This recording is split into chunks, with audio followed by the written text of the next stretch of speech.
The inside Kate has totally taken over. So it's a real Steiner house now.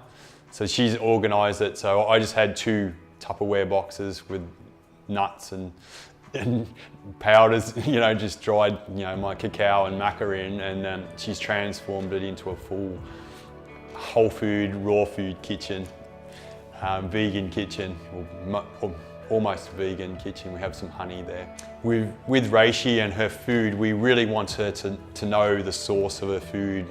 We take her down in our garden, our fruit trees, right from when she's been born, and we've picked raspberries, we've picked the avocados, we've picked lemons, we've done the composting, so she knows that we take the scraps and we put them in the compost, and that gets turned into dirt, and she knows that the worms and the insects, they all eat the stuff, they eat the poo.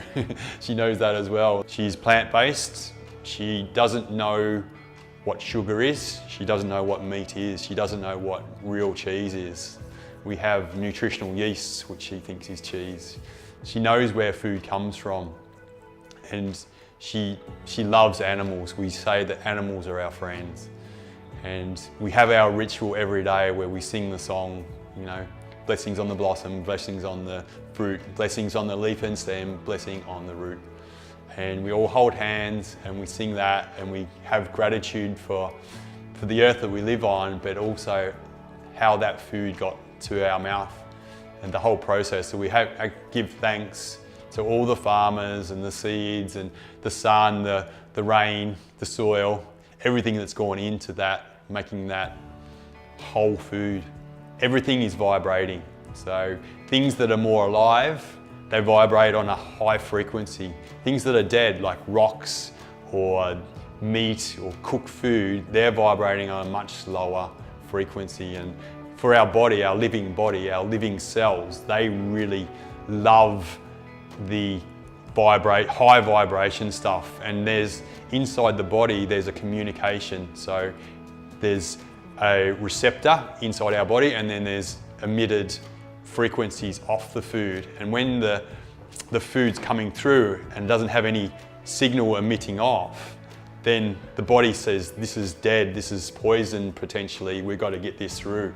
So it won't actually register this and know what it is. When it's got a frequency that's high vibration, the body can interpret what it is, and it knows how to distribute that food and disperse it to where it needs. There's a hierarchy of what the body needs, and the body just knows from that signal what it's going to do with it, how it's going to break it down, where it's going to disperse it.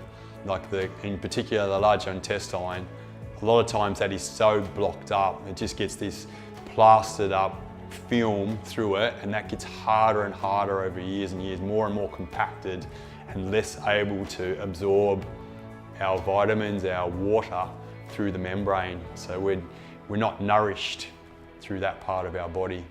So it's very important to have a clean body so that you can absorb the nutrients, the goodness, the life force from our food. So that's what I'm really intent on teaching Reishi, is to have high vibration coming in, life force coming into the body. Don't put the dead stuff in. Doesn't belong.